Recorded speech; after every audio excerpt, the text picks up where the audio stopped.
Nagorno-Karabakh conflict, U.S. brokered ceasefire phrase soon after starting. Armenia and Azerbaijan have accused each other of violating the latest ceasefire over the disputed territory of Nagorno-Karabakh, minutes after it came into effect on Monday. The U.S. brokered ceasefire had been announced in Washington on Sunday.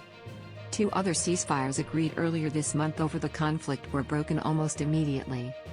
Fighting erupted on 27th of September around the mountainous enclave. The conflict has intensified again in recent days. The humanitarian ceasefire was announced on Sunday in a joint statement released by the U.S., Armenian and Azerbaijani governments. It came into effect at 8 o'clock local time, 4 o'clock GMT, on Monday. The announcement followed discussions between U.S. Deputy Secretary of State Stephen Biegun, Armenian Foreign Minister Zohrab Mnatsakanyan and his Azerbaijani counterpart Jeyhun Bayramov. The U.S. State Department said agreement was reached following intense negotiations.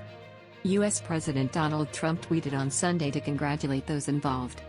However, within minutes of the ceasefire coming into effect, Azerbaijan accused Armenian forces of shelling the town of Turtur and nearby villages in gross violation of the agreement.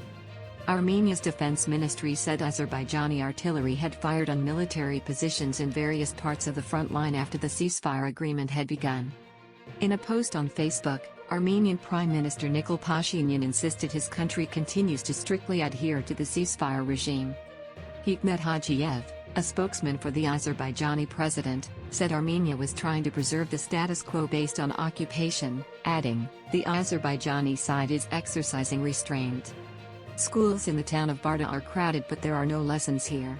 School children are staying home because of the coronavirus outbreak and their classrooms are now occupied by refugees from the Turtur region of Azerbaijan. Shelling there hasn't stopped since the first day of the fighting." Ostagim Isfandiarov, now living in the school with his family, proudly shows me his grandson's drawings of a Kalashnikov assault rifle, a machine gun and a rocket-propelled grenade. "Look at how precise the details are," he says. In the pictures tanks and helicopters shoot at each other.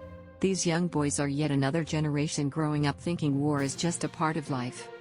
And these are not the first families to have left everything behind. Thousands of Azerbaijani refugees from the First Karabakh War are still living in state-funded dormitories.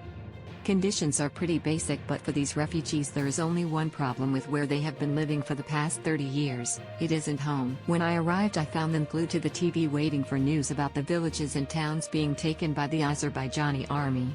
Finally, they tell me, this could be our chance to go home. Thanks for watching Universal Information and Entertainment TV. Please like and subscribe our channel for more updated videos, news, information and entertainment. See you in next video. Stay tuned.